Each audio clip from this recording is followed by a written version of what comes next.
Start ಆಗ್ತವ್ರಿ.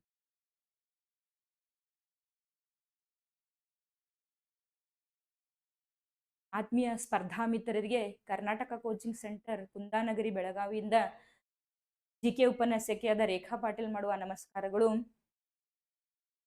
ಸ್ಪರ್ಧಾತ್ಮಕ ಯುಗದಲ್ಲಿ ನಮ್ಮದೇ ಆದ ಛಾಪನ್ನು ಮೂಡಿಸ್ಬೇಕು. ನಾವು ಜಾಬ್ ತಗೋಬೇಕಂತಂದ್ರೆ ಪ್ರತಿದಿನ ಸತತವಾಗಿ ನಾವು ಓದಲೇಬೇಕು.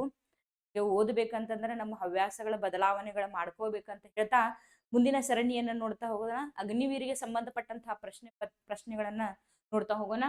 ಮೊದಲನೇ ಪ್ರಶ್ನೆ, ಭಾರತದ ಅತಿ ಉದ್ದವಾದ ಅಣೆಕಟ್ಟು ಯಾವುದು ಅಂತ ಏನ ನೋಡ್ತಾ ಹೋದ್ರೆ, ಭಾರತದ ಅತಿ ಉದ್ದವಾದ ಅಣೆಕಟ್ಟು ಯಾವುದು ಅಂತ ಕೇಳಿದರೆ which is the longest dam in India ಅಂತ ಏನ್ ನೋಡ್ತೀವಿ. Option A Hirakud, option B Bhakra Nangal, option C Tehri dam, option D Nagarjuna Sagar dam ಅಂತ ಹೇಳ್ತಾ ಹೋಗ್ತೀವಿ. ಭಾರತದ ಅತಿ ಉದ್ದವಾದ ಅಂತ ಕೇಳಿದಾರೆ, ಭಾರತದ ಅತಿ ಉದ್ದವಾದ ಡ್ಯಾಮ್ ಯಾವ್ದಪ್ಪ ಅಂತದ್ದು ಹಿರಾಕೂಡ್ ಅಂತ ನಾವು ನೋಡ್ತೀವಿ. ಎಲ್ಲಿ ನೋಡ್ತೀವಪ್ಪ ಅಂದ್ರೆ ಹಿರಾಕೂಡ್ ಒಡಿಸ್ಸಾದಲ್ಲಿ ನಾವು ನೋಡ್ತಾ ಹೋಗ್ತೀವಿ. ಇದ್ರ ಬಗ್ಗೆ ನಾವು ನೋಡ್ತಾ ಹೋಗ್ಬೇಕಂತಂದ್ರ ಭಾರತದ ಅತಿ ಉದ್ದವಾದ ಡ್ಯಾಮ್ ಯಾವ್ದಾಗಿರ್ತೈತ್ರಿ, ಅದು ಹಿರಾಕೂಡ್ ಅಂತ ನಾವು ನೋಡ್ತಾ ಹೋಗ್ತೀವಿ. ಹಿರಾಕೂಡ್ ಎಲ್ಲಿ ಕಂಡು ಬರ್ತೈತಪ್ಪ ಅಂದ್ರ ಮಹಾನದಿಗೆ ಒಡಿಸ್ಸಾದಲ್ಲಿ ಕಂಡು ಬರ್ತೈತಿ. ಮಹಾನದಿಗೆ ಒಡಿಸ್ಸಾದಲ್ಲಿ ಕಂಡು ಬಂದು ಉದ್ದವಾದ ಡ್ಯಾಮ್ ಅಂತ ನಾವು ನೋಡ್ತೀವಿ. ಇನ್ನ ಮುಂದುವರೆದು ನಾವು ನೋಡ್ತಾ ಹೋದ ಭಾರತದ ಅತಿ ಎತ್ತರವಾದ ಅಣೆಕಟ್ಟು ಯಾವುದು? ಎತ್ತರವಾದ ಅಣೆಕಟ್ಟು ತೆಹರಿ ಅಣೆಕಟ್ಟಾಗಿದ್ದು ಇದು ಎಲ್ಲಿ ಕಂಡು ಬರ್ತೈತಿ? ತೆಹರಿಯು ಭಾಗೀರಥಿ ನದಿಗೆ ಉತ್ತರಾಖಂಡ ರಾಜ್ಯದಲ್ಲಿ ಕಂಡು ಬರ್ತೈತಿ. ಭಾರತದ ಉದ್ದವಾದ ಅಣೆಕಟ್ಟು ಹಿರಾಕೂಡ್ ಒಡಿಸ್ಸಾ ಮಹಾನದಿಗೆ ನಿರ್ಮಾಣ ಆತಂದ್ರ ಅತಿ ಎತ್ತರವಾದ ಅಣೆಕಟ್ಟು ಎಲ್ಲಿ ಕಂಡು ಬರ್ತದಪ್ಪ ಅಂದ್ರೆ ಇದು ತೆಹರಿ ಅಣೆಕಟ್ಟು ಭಾಗೀರಥಿ ನದಿಗೆ ಉತ್ತರಾಖಂಡದಲ್ಲಿ ನಮಗ ಕಂಡು ಬರ್ತಾ ಹೋಗ್ತೈತಿ. ಮತ್ತೆ ಭಾರತದ ಅತಿ ದೊಡ್ಡ ಕಲ್ಲಿನ ಅಥವಾ ಕಾಂಕ್ರೀಟ್ ಇಂದ ನಿರ್ಮಾಣವಾದದ್ದು ಯಾವುದು ಅಂತ ಕೇಳಿದ್ರೆ ನಾಗಾರ್ಜುನ ಸಾಗರ ಡ್ಯಾಮ್ ಕೃಷ್ಣಾ ನದಿ ಆಂಧ್ರ ಪ್ರದೇಶ ಅಥವಾ ತೆಲಂಗಾಣದಲ್ಲಿ ನಾವು ನೋಡ್ತಾ ಹೋಗ್ತೀವಿ. ಇನ್ನು ಮುಂದಿನ ಪ್ರಶ್ನೆ ನೋಡ್ಬೇಕಪ್ಪ ಅಂತಂದ್ರೆ ಮುಂದಿನ ಪ್ರಶ್ನೆ ನೋಡ್ತಾ ಹೋದಿವಿ ಅಂದ್ರ ವಿಶ್ವಸಂಸ್ಥೆ ಬಗ್ಗೆ ಕೇಳಿದಾರಿ. ವಿಶ್ವಸಂಸ್ಥೆ ಯಾವ ವರ್ಷದಲ್ಲಿ ಸ್ಥಾಪನೆ ಆಯಿತು? In which year the United Nations established ಅಂತ ನೋಡ್ತಾ ಹೋಗ್ತೀವಿ. ವಿಶ್ವಸಂಸ್ಥೆಯ ಸ್ಥಾಪನೆ ಆಗಿದ್ದು ಯಾವಾಗ ಅಂತ ಕೇಳಿದಾರ. Option A 1942, option B 1945, 1947, 1950. ವಿಶ್ವಸಂಸ್ಥೆ ಅಂತ ಹೇಳಿ ಬಂದಾಗ ಜಗತ್ತಿನ ಅತ್ಯಂತ ದೊಡ್ಡದಾದ ಸಂಸ್ಥೆ ವಿಶ್ವಸಂಸ್ಥೆ ಅಂತ ನೋಡ್ತೀವ್ರಿ. ವಿಶ್ವಸಂಸ್ಥೆಗೆ ಸ್ಥಾಪನೆಗೆ ಕಾರಣ ಏನು ಅಂತ ಮೊದಲು ನೋಡೋಕ್ಕಿಂತ ಮುಂಚೆ ಇದು ಯಾವಾಗ ಪ್ರಾರಂಭ ಆಕೈತಪ್ಪ ಅಂದ್ರ 1945ರಲ್ಲಿ ವಿಶ್ವಸಂಸ್ಥೆ ಪ್ರಾರಂಭ ಆಕೈತಿ. ವಿಶ್ವಸಂಸ್ಥೆಗೆ ಕಾರಣ ಏನಪ್ಪಾ ಅಂದ್ರ ಮೂರನೇ ಜಾಗತಿಕ ಯುದ್ಧ ಆಗಬಾರ್ದು, ಜಗತ್ತಿನಲ್ಲಿ ಮೂರನೇ ಜಾಗತಿಕ ಯುದ್ಧ ಆಗಬಾರ್ದು ಅಂತ ಹೇಳಿ ಒಂದು ಕಾರಣ ಆದಂತ ವಿಶ್ವದ ಏನಪ್ಪಾ ಅಂದ್ರ ಅಮೆರಿಕ, ರಷ್ಯಾ ಮತ್ತು ಇಂಗ್ಲೆಂಡ್ ದೇಶಗಳು ವಿಶ್ವಸಂಸ್ಥೆಯನ್ನ ಏನ್ ಮಾಡ್ತಾವ್ರಿ ಪ್ರಾರಂಭ ಮಾಡ್ತಾವ 1945ರಲ್ಲಿ ಅಂತ ನೋಡ್ತೀವಿ. ಇನ್ನು ವಿಶ್ವಸಂಸ್ಥೆ ಬಗ್ಗೆ ನಾವು ನೋಡ್ಬೇಕಪ್ಪ ಅಂತಂದ್ರ ವಿಶ್ವಸಂಸ್ಥೆ ನೋಡ್ಬೇಕಂತಂದ್ರ ಅದಕ್ಕೆ ಮತ್ತೆ ಕಾರಣಗಳದಾವ್ರಿ. ವಿಶ್ವಸಂಸ್ಥೆ ಸ್ಥಾಪನೆಗೆ ಮೂರನೇ ಜಾಗತಿಕ ಯುದ್ಧನೂ ಆಗ್ಬಾರ್ದು, ಜೊತೆಗೆ ಜಪಾನ್ ದೇಶದಲ್ಲಿ ಏನಪ್ಪಾ ಅಂದ್ರ ಜಪಾನ್ ದೇಶ ಅಂತ ನೋಡ್ತೀವಿ. ಜಪಾನ್ ದೇಶದಲ್ಲಿ ಇದೊಂದು ದ್ವೀಪ ರಾಷ್ಟ್ರವಾಗಿದ್ದು ಹೊಕ್ಯಾಡೋ, ಹೊನ್ಸು, ಸಿಸಿಸ್ಕೋ ಮತ್ತು ಕ್ಯೂಸ್ ಅನ್ನುವಂತಹ ದ್ವೀಪ ರಾಷ್ಟ್ರ. ಈ ದ್ವೀಪ ರಾಷ್ಟ್ರದ ಮೇಲೆ ಅಮೆರಿಕ ಏನ್ ಮಾಡ್ತೈತಪ್ಪ ಅಂತಂದ್ರ ಹಿರೋಸಿಮಾ ಮತ್ತು ನಾಗಾಸಾಕಿ ಮೇಲೆ ಏನ್ ಮಾಡ್ತಾರೆ ಅಣುಬಾಂಬ್ ಪ್ರಯೋಗವನ್ನ ಮಾಡಿರ್ತಾರ. ಹಿರೋಸಿಮಾದ ಮೇಲೆ ಏನಪ್ಪಾ ಅಂದ್ರ 6 ಆಗಸ್ಟ್ 1945ರಂದು ಏನ್ ಮಾಡ್ತಾರೆ ಅಣುಬಾಂಬ್ ಪ್ರಯೋಗವನ್ನ ಮಾಡ್ತಾರ ಹಿರೋಸಿಮಾದ ಮೇಲೆ. ಇನ್ನ ನಾಗಾಸಾಕಿ ಮೇಲೆ 9 ಆಗಸ್ಟ್ 1945ರಲ್ಲಿ ಏನ್ ಮಾಡ್ತಾರೆ ಅಣುಬಾಂಬ್ ಪ್ರಯೋಗವನ್ನು ಮಾಡಿದ್ದು. ಈ ರೀತಿಯಾಗಿ ಬೇರೆ ದೇಶಗಳ ಮೇಲೆ ಈ ರೀತಿಯಾಗಿ ಬಾಂಬ್ಗಳ ಪ್ರಯೋಗ ಆಗ್ಬಾರ್ದು ಅಂತ ಹೇಳಿ ವಿಶ್ವಸಂಸ್ಥೆಯನ್ನ ಏನ್ ಮಾಡ್ತಾರ ಪ್ರಾರಂಭ ಮಾಡ್ತಾರ. ಹಿರೋಸಿಮಾ ಮತ್ತು ನಾಗಾಸಾಕಿಗಳು ಎಲ್ಲಿ ಕಂಡು ಬರ್ತಾವಪ್ಪ ಅಂದ್ರ ಇದೊಂದು ಜಪಾನ್ ದೇಶದ ದ್ವೀಪ ರಾಷ್ಟ್ರ, ಜಪಾನ್ ದೇಶ. ಇದು ಏಷ್ಯಾ ಖಂಡದಲ್ಲಿ ಬರ್ತದ್ರಿ. ಹಿರೋಸಿಮಾ ಮತ್ತು ನಾಗಾಸಾಕಿಗಳ ಮೇಲೆ ಅಣುಬಾಂಬನ್ನ ಯಾವ ರೀತಿಯಾಗಿ ಪ್ರಯೋಗ ಮಾಡಿದಾರ, ಇದೇ ರೀತಿಯಾಗಿ ಬೇರೆ ದೇಶಗಳಿಗೆ ಅನ್ಯಾಯ ಆಗಬಾರ್ದು ಅನ್ನೋ ಉದ್ದೇಶದಿಂದ ವಿಶ್ವಸಂಸ್ಥೆ ಪ್ರಾರಂಭ ಆಗ್ತೈತ್ರಿ. ಮೂರನೇ ಜಾಗತಿಕ ಯುದ್ಧ ಜೊತೆಗೆ ಜಪಾನ್ ಮೇಲೆ ಹಿರೋಸಿಮಾ ಮತ್ತು ನಾಗಾಸಾಕಿ ಮೇಲೆ ಯಾವ ರೀತಿಯಾಗಿ ಅಣುಬಾಂಬ್ಗಳ ಪ್ರಯೋಗ ಆಯ್ತಲ್ಲ, ಹಾಗಾಗಿ ಆಗ್ಬಾರ್ದು ಅನ್ನೋ ಉದ್ದೇಶದಿಂದ ವಿಶ್ವಸಂಸ್ಥೆಯನ್ನ ಏನ್ ಮಾಡ್ತಾರಪ್ಪ ಅಂದ್ರ ಪ್ರಾರಂಭ ಮಾಡ್ತಾ ಹೋಗ್ತಾರ. ಇನ್ನು ವಿಶ್ವಸಂಸ್ಥೆ ಬಗ್ಗೆ ನಾವು ನೋಡ್ತಾ ಹೋಗ್ಬೇಕಂದ್ರ ಇದನ್ನ UNO ಅಂತ ಹೇಳಿ ಕರಿತೀವಿ ಇಂಗ್ಲಿಷ್ನಾಗ, ಯುನೈಟೆಡ್ ನೇಷನ್ಸ್ ಆಫ್ ಆರ್ಗನೈಸೇಷನ್ ವಿಶ್ವಸಂಸ್ಥೆ ಜಗತ್ತಿನ ಅತ್ಯಂತ ದೊಡ್ಡದಾದ ಸಂಸ್ಥೆಯಾಗಿದ್ದು 1945ರಲ್ಲಿ ಎಕ್ಸಾಕ್ಟ್ 2ನೇ ಜಾಗತಿಕ ಯುದ್ಧ ಮುಗಿದ ನಂತರ ಏನಾಗ್ತೈತ್ರಿ ವಿಶ್ವಸಂಸ್ಥೆ ಪ್ರಾರಂಭ ಆಗ್ತೈತಿ. ಈ ವಿಶ್ವಸಂಸ್ಥೆಯು ದೇಶಗಳ ನಡುವೆ ಸೌಹಾರ್ದತೆಯನ್ನ ಬೆಳೆಸಲು ವಿಶ್ವಸಂಸ್ಥೆ ಪ್ರಾರಂಭ ಆಗ್ತೈತಿ. ಇದರ ಪ್ರತಿ ವರ್ಷ 24 ಅಕ್ಟೋಬರ್ ಅಂದು ವಿಶ್ವಸಂಸ್ಥೆ ದಿನವನ್ನ ನಾವು ಆಚರಣೆ ಮಾಡ್ತಾ ಹೋಗ್ತೀವಿ. ಇದರ ಕೇಂದ್ರ ಕಚೇರಿ ನಮ್ಗೆ ಎಲ್ಲಿ ಕಂಡು ಬರ್ತೈತೆ, ಬಹಳ ಸಲ ಎಕ್ಸಾಮ್ ನಲ್ಲಿ ಪ್ರಶ್ನೆ ಇದ್ರಿ. ವಿಶ್ವಸಂಸ್ಥೆಯ ಕೇಂದ್ರ ಕಚೇರಿಯು ಅಮೆರಿಕಾದ ನ್ಯೂಯಾರ್ಕ್ ನಲ್ಲಿ ನಮಗೆ ವಿಶ್ವಸಂಸ್ಥೆಯ ಕೇಂದ್ರ ಕಚೇರಿ ಕಂಡು ಬರ್ತೈತಿ ಅಂತ ನಾವು ನೋಡ್ತೀವಿ. ಪ್ರಸ್ತುತ ವಿಶ್ವಸಂಸ್ಥೆಯಲ್ಲಿ 192 ಸದಸ್ಯ ರಾಷ್ಟ್ರಗಳನ್ನ ಒಳಗೊಂಡೈತಿ ಅಂತ ನೋಡ್ತೀವಿ. 2011ರಲ್ಲಿ ಸೌತ್ ಸುಡಾನ್ ಇದಕ್ಕ ಸದಸ್ಯ ರಾಷ್ಟ್ರವನ್ನ ಹೊಂದೈತಿ. ಪ್ರಸ್ತುತ ವಿಶ್ವಸಂಸ್ಥೆಯ ಮಹಾ ಕಾರ್ಯದರ್ಶಿಯಾಗಿ ಯಾರು ಕೆಲಸ ಮಾಡತಾರಪ್ಪ ಅಂದ್ರ ಅಂಟೋನಿಯೋ ಗುಟೆರಸ್ ಅನ್ನುವರು ವಿಶ್ವಸಂಸ್ಥೆಯ ಪ್ರಸ್ತುತ ಮಹಾ ಕಾರ್ಯದರ್ಶಿಯಾಗಿ ಕಾರ್ಯವನ್ನ ನಿರ್ವಹಿಸುತ್ತಾರೆ. ಇನ್ನ ಮುಂದಿನ ಪ್ರಶ್ನೆಯನ್ನ ನೋಡ್ಬೇಕಂತಂದ್ರೆ ನಾವು ಭಾರತದ ಮೊದಲ ಗವರ್ನರ್ ಜನರಲ್ ಯಾರು ಅಂತ ಪ್ರಶ್ನೆ ಬಂದೈತಿ. Very important ever green question, ನಿಮ್ಮ ಎಕ್ಸಾಮಿಗೆ ಬಂದೇ ಬರ್ತೈತಿ ಅಂತ ನೋಡ್ತಾ, who was the first governor general of independent India? ಭಾರತದ ಸ್ವತಂತ್ರ ಭಾರತದ ಆಗ್ಬೇಕೈತ್ರಿ, ಸ್ವತಂತ್ರ ಭಾರತದ ಮೊದಲ ಗವರ್ನರ್ ಜನರಲ್ ಯಾರು ಅಂತ ಕೇಳಿದಾರ. ಪ್ರಶ್ನೆ Lord Mountbatten, C Rajagopalachari, Warren Hastings, William Bentinck ಅಂತ ನಾವು ನೋಡ್ತೀವಿ. ಪ್ರಶ್ನೆ ಇರುವುದು ಏನಪ್ಪಾ ಅಂದ್ರ ಭಾರತದ ಮೊದಲ ಗವರ್ನರ್ ಜನರಲ್ ಅಂತ ಕೇಳಿದಾರ. ಭಾರತದ ಮೊದಲ ಗವರ್ನರ್ ಜನರಲ್ ಯಾರಪ್ಪ ಅಂದ್ರ ಲಾರ್ಡ್ ಮೌಂಟ್ ಬ್ಯಾಟನ್ ಅಂತ ನಾವು ನೋಡ್ತೀವಿ ಗವರ್ನರ್ ಜನರಲ್. ಇನ್ನ ಸಿ ರಾಜಗೋಪಾಲಾಚಾರಿ ಅವರು ಏನಪ್ಪಾ ಅಂದ್ರ ಸ್ವತಂತ್ರ ಭಾರತದ ಭಾರತೀಯ ಮೊದಲ ಮತ್ತು ಕೊನೆಯ governor general. Lord William Bentinck ಸ್ವತಂತ್ರ ಭಾರತದ ಮೊದಲ ಗವರ್ನರ್ ಜನರಲ್ ಆದ್ರ ಸ್ವತಂತ್ರ ಭಾರತದ ಮೊದಲ ಭಾರತೀಯ ಮತ್ತು ಕೊನೆಯ ಭಾರತೀಯ ಗವರ್ನರ್ ಜನರಲ್ ಆಗಿ ಯಾರನ್ನ ಆಯ್ಕೆ ಮಾಡ್ತಾರಂದ್ರ ಭಾರತದವರೇ. ಯಾರಂದ್ರೆ ಸಿ ರಾಜಗೋಪಾಲಾಚಾರಿ ಅವರನ್ನ ಸ್ವತಂತ್ರ ಭಾರತದ ಮೊದಲ ಭಾರತೀಯ ಗವರ್ನರ್ ಜನರಲ್ ಆಗಿ ಆಯ್ಕೆ ಮಾಡ್ತಾ ಹೋಗ್ತಾರೆ. ಇನ್ನ ಬಂಗಾಳದ ಗವರ್ನರ್ ಜನರಲ್ ಆಗಿ ಯಾರನ್ನ ಆಯ್ಕೆ ಮಾಡ್ತಾರಪ್ಪ ಅಂದ್ರ ವಾರನ್ ಹ್ಯಾಸ್ಟಿಂಗ್ ಅವ್ರನ್ನ ಏನ್ ಮಾಡ್ತಾರಂದ್ರ ಬಂಗಾಳದ ಗವರ್ನರ್ ಜನರಲ್ ಆಗಿ ಆಯ್ಕೆ ಮಾಡಿದ್ರ. ನೆಕ್ಸ್ಟ್ ವಿಲಿಯಂ ಬೆಂಟಿಕ್ ಅವ್ರನ್ನ ಏನ್ ಮಾಡ್ತಾರಪ್ಪ ಅಂದ್ರೆ ಇವರು ಭಾರತದ ಗವರ್ನರ್ ಜನರಲ್ ಆಗಿ ಆಯ್ಕೆ ಮಾಡ್ತಾರಂತೆ. ಮುಂದಿನ ಪ್ರಶ್ನೆ ನೋಡೋದಾದ್ರೆ ಭಾರತ ಸಂವಿಧಾನದ ಯಾವ ವಿಧಿಯಲ್ಲಿ ಮೂಲಭೂತ ಕರ್ತವ್ಯಗಳು ಬರುತ್ತವೆ ಅಂತ ಕೇಳಿದಾರ. Which part of the constitution deal with fundamental rights ಅಂತ ಕೇಳಿದ. ಫಂಡಮೆಂಟಲ್ ರೈಟ್ಸ್ ಗಳು ಸಂವಿಧಾನದ ಯಾವ ಭಾಗದಲ್ಲಿ ನಮಗ ಕಂಡು ಬರ್ತಾವ ಅಂತ ಹೇಳಿ ನೋಡಿದಾಗ option A part 1, part 2, part 3, part 4 ಅಂತ ಹೇಳಿ ಕೊಟ್ಟಿದಾರ. ಭಾರತ ಸಂವಿಧಾನದ ಮೂಲಭೂತ ಹಕ್ಕುಗಳು ನಮಗ ಭಾಗ ಯಾವುದರಲ್ಲಿ ನಮಗ್ ಕಂಡು ಬರ್ತಾವ ಅಂತ ಹೇಳಿ ನೋಡಿದಾರ ಭಾಗ 3ದಲ್ಲಿ ನಮಗ್ ಏನ್ ಕಂಡು ಬರ್ತಾವ್ರಿ ಮೂಲಭೂತ ಹಕ್ಕುಗಳು ನಮಗ ಕಂಡು ಬರ್ತಾವ. ಭಾಗ 1ರಲ್ಲಿ ನಮ್ಗೆ ಏನ್ ಕಂಡು ಬರ್ತಪ್ಪ ಅಂದ್ರ ಒಕ್ಕೂಟ ಮತ್ತು ಭೂಪ್ರದೇಶ ಅಂತ ನೋಡ್ತೀವ್ರಿ. ಏನಂತ ನೋಡ್ತಾ ಹೋಗ್ತೀವಿ ಅಂದ್ರ ಒಕ್ಕೂಟ ಅದರ ಭೂಪ್ರದೇಶ ಅಂತ ನೋಡ್ತೀವಿ. ಒಕ್ಕೂಟ ಮತ್ತು ಅದರ ಭೂಪ್ರದೇಶ ಭಾಗ 1ರಲ್ಲಿ ಒಕ್ಕೂಟ ಮತ್ತು ಭೂಪ್ರದೇಶ ಅಂತ ನೋಡ್ತೀವಿ. ಭಾಗ 2ರಲ್ಲಿ ನಮಗೆ ಏನ್ ಕಂಡು ಬರ್ತೈತಪ್ಪ ಅಂದ್ರ ಭಾಗ 2ರಲ್ಲಿ ಪೌರತ್ವ ಕಂಡು ಬರ್ತೈತ್ರಿ. ಭಾಗ 2ರಲ್ಲಿ ಪೌರತ್ವವನ್ನ ನೋಡ್ತೀವಿ. ಭಾಗ 3ರಲ್ಲಿ ಮೂಲಭೂತ ಹಕ್ಕುಗಳನ್ನ ನೋಡ್ತೀವಿ. ಭಾಗ 4ರಲ್ಲಿ ನಮಗೆ ಏನ್ ಕಂಡು ಬರ್ತೈತಪ್ಪ ಅಂದ್ರ ರಾಜನೀತಿ ನಿರ್ದೇಶಕ ತತ್ವಗಳು ನಮಗ ಕಂಡು ಬರ್ತಾವ. ರಾಜನೀತಿ ನಿರ್ದೇಶಕ ತತ್ವಗಳು directive principles of state policies Ireland ದೇಶದಿಂದ ಎರವಲು ಪಡೆದಂತಹ ಇವು ನಮಗ್ ಭಾಗ 4ರಲ್ಲಿ ನಮಗ್ ಏನ್ ಮಾಡ್ತಾವ್ರಿ ಕಂಡು ಬರ್ತಾವ. ಹಾಗಂದ್ರೆ ಮೂಲಭೂತ ಹಕ್ಕುಗಳು ನಮ್ಗೆ ಎಲ್ಲಿ ಕಂಡು ಬರ್ತಾವಪ್ಪ ಅಂದ್ರ ಭಾಗ 3ರಲ್ಲಿ. ಅಂದ್ರೆ ಒಟ್ಟು ಮೂಲಭೂತ ಹಕ್ಕುಗಳು ಎಷ್ಟದಾವ ಅಂದ್ರ ಒಟ್ಟು ಮೂಲಭೂತ ಹಕ್ಕುಗಳು ನಮಗ್ ಎಷ್ಟದಾವ್ರಿ 7 ಇದ್ದು ಈಗ ಮೂಲಭೂತ ಹಕ್ಕುಗಳ ಸಂಖ್ಯೆ ಎಷ್ಟಪ್ಪ ಅಂತಂದ್ರ 6 ಮೂಲಭೂತ ಹಕ್ಕುಗಳು ಅದಾವ. ಆಸ್ತಿ ಹಕ್ಕನ್ನ ತೆಗೆದ ನಂತರ 6 ಮೂಲಭೂತ ಹಕ್ಕುಗಳನ್ನ ನಾವ ನೋಡ್ತಾ ಹೋಗ್ತೀವಿ. ಭಾಗ 1 ಒಕ್ಕೂಟ ಮತ್ತು ಭೂಪ್ರದೇಶ, ಭಾಗ 2 ಪೌರತ್ವ, ಭಾಗ 3 ಮೂಲಭೂತ ಹಕ್ಕುಗಳು. ಭಾಗ 4ರಲ್ಲಿ ನಮಗೆ ಏನ್ ಕಂಡು ಬರ್ತಾವಪ್ಪ ಅಂದ್ರ ರಾಜ್ಯನೀತಿ ನಿರ್ದೇಶಕ ತತ್ವಗಳು. ಭಾಗ 4A ನಲ್ಲಿ ಏನ್ ಕಂಡು ಬರ್ತಾವಪ್ಪ ಅಂತಂದ್ರ ಮೂಲಭೂತ 11 ಕರ್ತವ್ಯಗಳು ನಮಗ ಕಂಡು ಬರ್ತಾವ. ಇನ್ನು ಮುಂದಿನ ಪ್ರಶ್ನೆ ಭೂಮಿಯ ಅತಿ ಆಳವಾದ ಸಮುದ್ರದ ಕಂದಕ ಯಾವುದು? Which is the deepest ocean trend in the world ಅಂತ ಹೇಳ್ತೀವಿ. ಜಗತ್ತಿನ ಅತ್ಯಂತ ಆಳವಾದ ಸಮುದ್ರದ ಕಂದಕ ಯಾವುದು ಅಂತ ಪ್ರಶ್ನೆ ಕೇಳಿದಾರ. ಅನ್ನಿದು ಟಾಂಗ್ trench, Java trench, Marina trench, ಪೇರು ಟ್ರೆಂಚ್ ಅಂತ ನೋಡ್ತೀವಿ. ನಮಗೆ ಆಪ್ಷನ್ ಏನೈತಪ್ಪ ಅಂದ್ರೆ ಇಲ್ಲಿ ಮೆರಿನಾ ಟ್ರೆಂಚ್ ಜಗತ್ತಿನ ಅತ್ಯಂತ ಆಳವಾದ ಕಂದಕ ಅಂತ ಹೇಳಿ ನಮ್ಗ ಕಂಡು ಬರ್ತೈತಿ.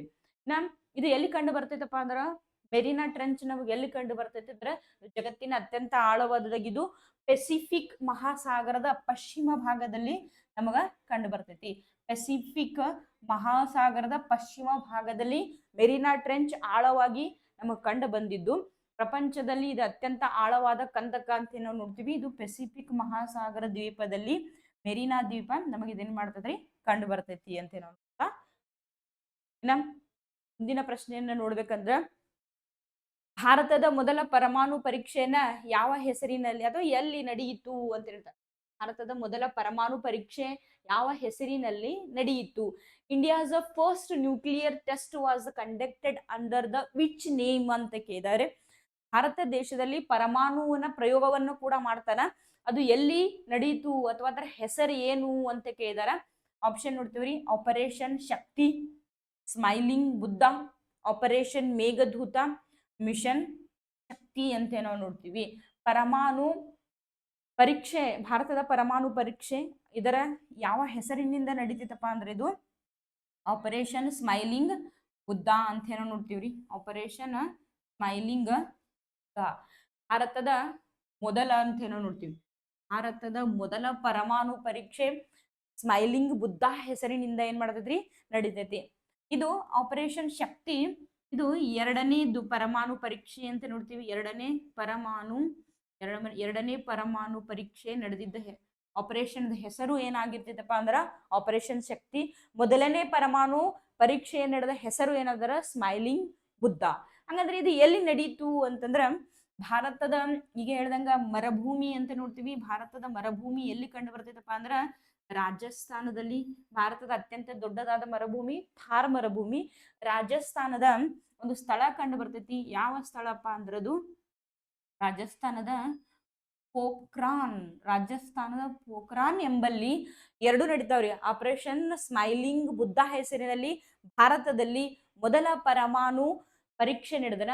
ಆಪರೇಷನ್ ಶಕ್ತಿ ಹೆಸರಿನಲ್ಲಿ ಪೋಖ್ರಾನ್ ಸ್ಥಳದ ರಾಜಸ್ಥಾನದಲ್ಲಿನೇ ಏನ್ ನಡೀತಿದಪ್ಪ ಅಂದರೆ ಎರಡನೇ ಅಣುಬಾಂಬ್ ಪರೀಕ್ಷೆಯನ್ನು ಭಾರತದಲ್ಲಿ ನಡೀತಾ ಹೋಗ್ತೈತಿ. ಇಂದಿರಾ ಗಾಂಧಿಯವರ ಇದ್ದ ಸಂದರ್ಭದಲ್ಲಿ ರಾಜಾರಾಮನ್ ಎಂಬ ವಿಜ್ಞಾನಿಯ ಸಹಾಯದೊಂದಿಗೆ ಸ್ಮೈಲಿಂಗ್ ಬುದ್ಧ ಅನ್ನುವುದು ರಾಜಸ್ಥಾನದ ಪೋಖ್ರಾನ್ ನಲ್ಲಿ ಮೊದಲು ಪರಮಾಣು ಪರೀಕ್ಷೆಯನ್ನ ಮಾಡಿದರೆ, ಭಾರತದ ಎರಡನೇ ಪರಮಾಣು ಪರೀಕ್ಷೆ ಅಟಲ್ ಬಿಹಾರಿ ವಾಜಪೇಯಿ ಅವರ ಸಂದರ್ಭದಲ್ಲಿ APJ ಅಬ್ದುಲ್ ಕಲಾಂ ಅವರ ನೇತೃತ್ವದಲ್ಲಿ ಆಪರೇಷನ್ ಶಕ್ತಿ ಅನ್ನುವುದು ಭಾರತದ ಎರಡನೇ ಪರಮಾಣು ಪರೀಕ್ಷೆ ನಮಗ ನಡೀತಾ ಹೋಗ್ತೈತಿ ಅಂತ ನಾವು ನೋಡ್ತಾ ಹೋಗ್ತೀವಿ. ಎಲ್ಲಿಯಪ್ಪ ಅಂದ್ರೆ ರಾಜಸ್ಥಾನದ ಪೋಖ್ರಾನ್ ನಲ್ಲಿ. ಯಾಕಂದ್ರೆ ಮರುಭೂಮಿಯಲ್ಲಿ ಮಾಡುವುದರಿಂದ ಯಾವುದೇ ಬೆಳೆಗಳನ್ನು ಬೆಳೆಯಲು ಅಲ್ಲಿ ಅಷ್ಟು ಯೋಗ್ಯವಾಗಿ ಮಣ್ಣು ಇರಂಗಿಲ್ಲ.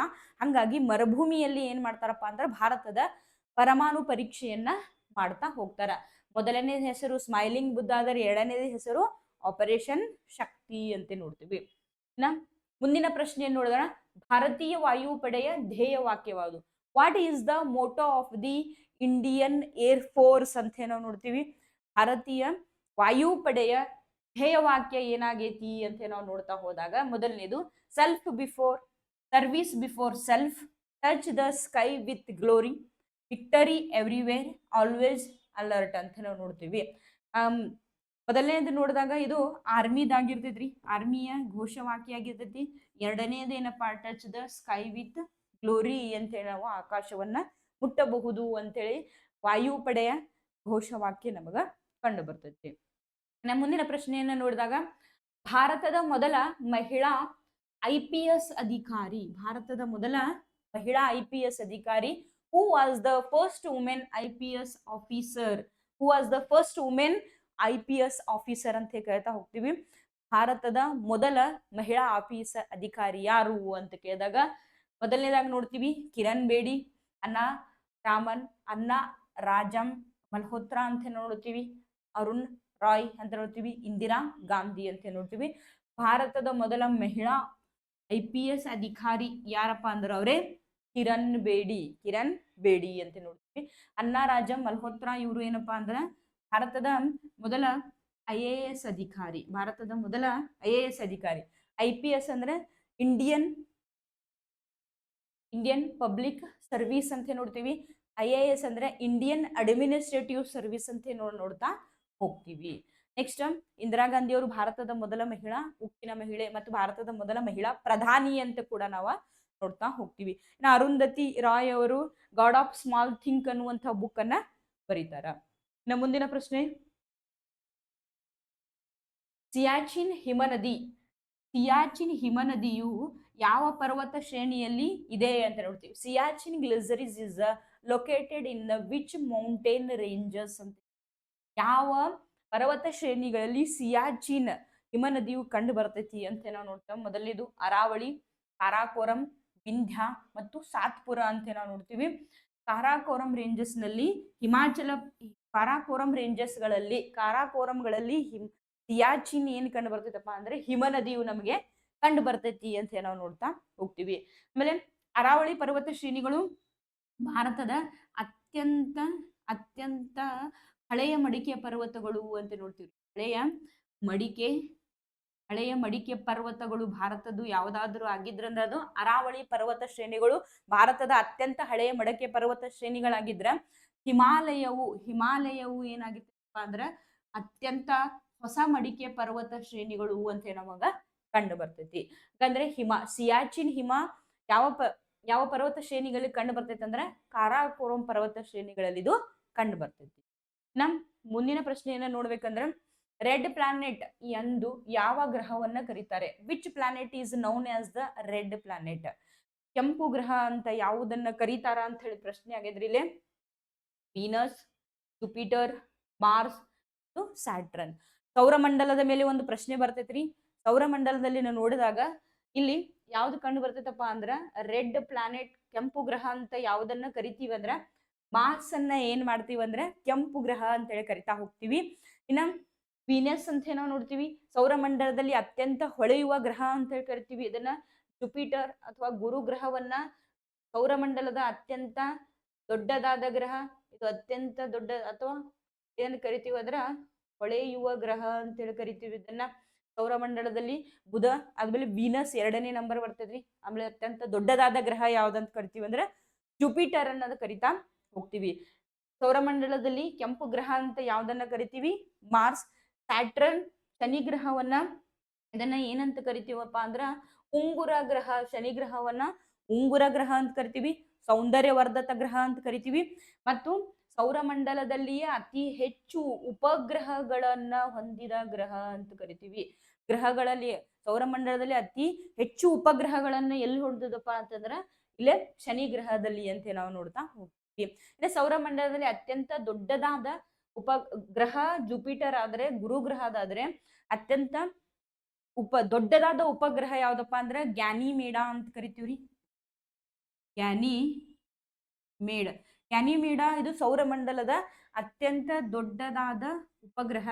ಇದು ಯಾವುದರ ಉಪಗ್ರಹ ಅಂದ್ರೆ ಮತ್ತೆ ಗುರುಗ್ರಹದ ಉಪಗ್ರಹ ಯಾವ್ದಪ್ಪ ಅಂದ್ರೆ ಗ್ಯಾನಿಮೇಡ ಅಂತ ನಾವು. ಸೌರಮಂಡಲದಲ್ಲಿ ಕೆಂಪು ಗ್ರಹ ಅಂತ ಯಾವುದನ್ನ ಕರಿತಾ ಹೋಗ್ತೀವಿ ಅಂತಂದ್ರೆ ಕೆಂಪು ಗ್ರಹ ಅಂತ ಹೇಳಿ ಮಾರ್ಸ್, ಅಥವಾ ಇದನ್ನ ಕನ್ನಡದಲ್ಲಿ ಏನಂತ ಕರಿತೀವಿ ಅಂದ್ರೆ ಮಂಗಳ ಗ್ರಹವನ್ನ ಅಂತ ನೋಡ್ತೀವಿ.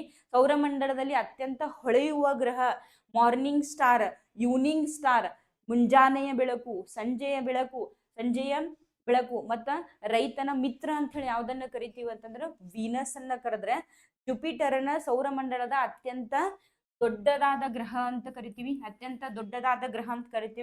ಇನ್ನು ಸೌರಮಂಡಲದಲ್ಲಿ ಕೆಂಪು ಗ್ರಹ ಅಂತ ಯಾವ್ದನ್ನ ಕರಿತೀವಪ್ಪ ಅಂತಂದ್ರ ಮಾರ್ಸ್ ಅಥವಾ ಮಂಗಳ.